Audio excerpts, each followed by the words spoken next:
Você já assistiu Trainspotting? Talvez você já saiba, mas Trainspotting é um hobby que se baseia na ideia de observar trens. Não sei quão interessante isso é, mas não falaremos sobre isso hoje. Quer dizer, não falaremos sobre o hobby, sobre o filme sim. Não esqueça de nos ajudar deixando seu like, compartilhando, inscreva-se para acompanhar os nossos vídeos e ative o sininho. Em 1996, Danny Boyle, diretor de 127 Horas, baseado numa história real, também de Quem Quer Ser um Milionário, A Ilha, com o Leonardo DiCaprio, e talvez um que ainda está por vir, baseado num livro de memórias do Lonely Boy, guitarrista dos Sex Pistols, dirigiu Trainspotting e a sua sequência, em 2017. Mas hoje vamos focar só no primeiro mesmo. Trainspotting é um filme britânico, baseado num livro com o mesmo título escrito por Irvine Welsh. E no longa nós acompanhamos um grupo de amigos composto por Mark Renton, que no caso seria o protagonista, interpretado por Ewan McGregor. Também conhecemos Sick Boy, Spud, Tommy e Bigby. O grupo tem seus vícios, e dentre eles está a heroína, mas outras coisas também são discutidas, inclusive a decadência humana, com base na pobreza, nos vícios e na violência de Edimburgo nos anos 90. No decorrer da história, nós acompanhamos a tentativa do protagonista, dentre outras coisas, de se livrar de seu vício na heroína, mas ele se vê em meio a questionamentos existenciais, que colocam em dúvida se de fato faz sentido largar o seu vício para deixar de ser livre, assim entrando nos acordos sociais estabelecidos pelas pessoas à sua volta, o que estabelece um contraponto, já que ser livre nesse caso significa ser escravo da heroína. Trainspotting é um filme pesado, eu não vou mentir pra vocês. Ele é totalmente construído num aspecto sujo, mas não por menos ele é muito aclamado no meio, mostrando de forma sarcástica, ácida, com críticas contundentes, relações complexas entre aqueles que vivem à margem da sociedade e os que seguem as regras sociais capitalistas de trabalhar, casar, comprar, comprar, comprar e morrer. E não à toa, também foi considerado um filme polêmico, por alguns que acreditavam que ele fazia algum tipo de apologia ao uso de drogas e à depravação moral. Vai entender. Bom, se por algum mistério da natureza você ainda não deu uma chance para esse clássico, talvez já esteja na hora. Escolha a vida.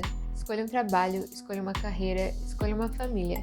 Escolha a porra de uma televisão grande. Escolha máquina de lavar, carros, CD players e abridores de lata elétricos. Este é o primeiro discurso com o qual você se depara no filme, narrado por Renton enquanto ele e seu amigo Spud fogem após um provável furto. Rapidamente, logo nos primeiros segundos de filme, começamos a ser introduzidos em seu universo, em um local decadente onde eles compram a sua droga com aquele que é chamado de Madre Superiora, e se picam. E logo de cara conhecemos um bebê que terá sua importância assustadora na trama. Assustador no sentido de apavorante. Assiste lá para saber do que estamos falando. E só para deixar claro, caso alguém não saiba ou tenha dúvidas, quando falarmos adicção neste vídeo, estamos falando de dependência, ok? Tipo droga, adicção. Continuando, também conhecemos 3 integrantes do grupo. O próprio Renton, viciado em heroína, mas que vive um dilema sobre viver uma vida diferente daquela imposta pela sociedade, mas com base em heroína, que segundo ele mesmo não exige um sentido, e constantemente lutando para conseguir se livrar da droga. Também conhecemos Spud, que é o mais devagar da turma, menos quando está sob efeito de speed, e Sick Boy, que é um mala que gosta muito de 007. E segundo Renton, largou as drogas enquanto ele tentava fazer o mesmo, só para mostrar para ele o quanto era fácil fazer aquilo. E ao ver toda essa galera desmaiando no chão em êxtase, percebemos que o protagonista, que se queixa das pessoas que dizem o quão ruim foi o caminho que ele escolheu, na verdade já vinha tentando se livrar do vício faz um tempo, e falhando todas as vezes. Com essa característica do Sick Boy que comentamos, fica claro também que é difícil sair dessa vida por não ter muito apoio dos amigos. Em uma conversa com a Madre Superiora, ou Madre Superiora, sei lá, em um jogo de luzes percebe-se que a Madre está limpa, que na verdade ela está lá só para vender, e tem como tarefa manter esse pessoal comprando. Quando fica claro que tem uma luz vermelha fortíssima entrando pela janela, que apesar de mal afetar a Madre, inunda o corpo do protagonista, que é mostrado mais de uma vez afundando nesse universo. Bom, após vermos Renton se preparando para a desintoxicação e Spud se preparando, ou não, para uma entrevista de emprego, são introduzidos oficialmente os membros restantes. Bigby, que apesar de pagar de cara que não poluiria o seu corpo com aquilo, no caso as drogas, está sempre com um cigarro e uma bebida na mão. Mas esse não é o foco do personagem de acordo com aqueles que o circundam, mas que entretanto o chamam de psicopata. Você também poderia chamar de transtorno de personalidade antissocial, de acordo com o DSM, Manual Diagnóstico e Estatístico de Transtornos Mentais. Mas na verdade, se você observar direitinho, vai acabar percebendo que ele é só um cara viciado em violência e com a necessidade de autoafirmação. Mas eu me reservo o direito de não falar sobre isso. E por fim, conhecemos Tommy. Digamos que aparentemente ele é o cara mais certinho do grupo. Faz seus exercícios diários, tem uma namorada, não usa drogas, e também não mente, não sacaneia ninguém. E como você bem sabe e já foi avisado, esse vídeo contém spoiler. E precisaremos soltar um bem agora, mas é em prol de um bem maior, eu prometo. O Tommy morre.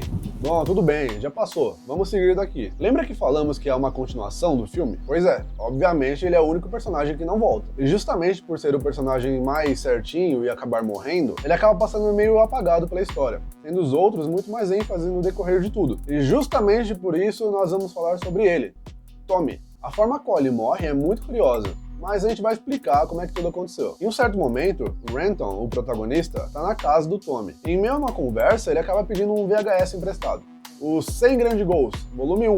No entanto, dentro da capa está uma fita íntima de Tommy e sua namorada, que é assistida tranquilamente por Renton e o Sick Boy, já que Renton se deu o trabalho de trocar as fitas antes de pedir emprestado. E adivinha só, mais adiante na história, no calor do momento, a namorada do Tommy quer que ele coloque a fita deles para eles assistirem enquanto se divertem, entende? Mas ao colocar a fita, adivinha só, assistimos um dos 100 Grandes Gols, volume 1.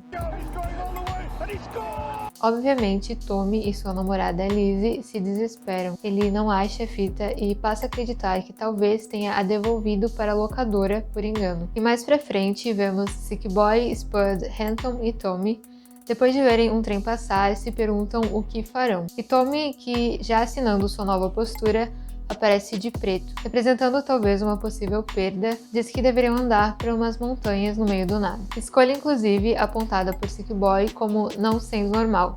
Logo, fica claro perceber que algo já não está bem. Enfim, quando Tommy para de ter problemas com sua namorada, porque ela de fato foi embora, ele resolve que talvez seja uma boa usar heroína, pedindo isso inclusive para o protagonista, que apesar de saber que parte da culpa é sua, após lhe ser oferecido dinheiro, ele prontamente ajuda seu amigo a se livrar da dor da perda. E não se enganem, não é porque Renton é posto como principal que ele é boa gente, ele próprio sabe disso. E aqui é traçado o destino de Tommy. Bom, Winnicott, um psicanalista e pediatra inglês, nos fala sobre o conceito de objeto transicional. Em suma, em um primeiro momento da existência do bebê, este precisa sustentar uma ilusão de onipotência, que vem através da solução automática de seus problemas por via do cuidado materno ou da pessoa que esteja neste lugar. Com isso, essa criança conseguirá futuramente lidar com as inevitáveis frustrações da vida. Quando, por exemplo, essa mãe ou pessoa que esteja neste lugar precisa sair para trabalhar e em meio a essas frustrações que começam a surgir, o objeto transicional aparece como um intermediário entre a mãe e a criança, pois a criança passa a projetar ou materializar os elementos cuidadores desta mãe. Você pode pensar no Lino do desenho Snoopy, que vive para cima e para baixo com seu amado cobertor. Nós falamos um pouco mais sobre projeção e introjeção no vídeo do Willard e do Upgrade, que nós vamos deixar aqui no card para você ver depois. Aí você pode estar se perguntando, tá, mas que cacete isso tem a ver com Tommy? Não tem nada a ver. Relaxa que a gente vai chegar lá. Agora falando de Joyce McDougall, uma psicanalista neozelandesa conhecida por tratar casos difíceis, nos diz de um objeto não transicional, ou seja, aquele que faz uma transição, mas sim de um objeto transitório, ou seja, passageiro, que acaba logo. Segundo Joyce, por conta das angústias e dos desejos inconscientes, a própria mãe pode acabar criando uma falha na capacidade da criança de lidar com a falta, quando ela própria acaba criando uma relação aditiva com o seu bebê. Essa criança que vem incapaz de estabelecer uma representação interna da mãe pode se mostrar incapaz de lidar com as angústias da vida, tanto as psicológicas quanto as ambientais. Desta forma, coisas como drogas, comida, bebida e até relacionamentos podem acabar surgindo como uma forma de preencher essa função materna. No entanto, esses objetos falham em sua função, por promoverem só um alívio passageiro, já que eles são mais uma tentativa somática, ou seja, corporal, do que psicológica de lidar com a ausência. Sendo assim, segundo a própria autora, a solução aditiva é uma tentativa de cura de si mesmo, diante de estados psíquicos ameaçadores. Portanto, pensando em Tommy e vendo Lizzie como uma pessoa narcisicamente investida, esta passa a ser considerada como parte dele, tendo assim uma relação aditiva. E a falta dela acaba por afundar Tommy numa angústia extrema, que ele tenta resolver, aparentemente, da pior forma possível. E aí, já assistiu o filme? Espero que alguma coisa aqui tenha te ajudado ainda mais a pensar sobre os elementos dele. Enfim, comenta aí o que você acha dele. Bora conversar. Não se esquece de se inscrever e compartilhar.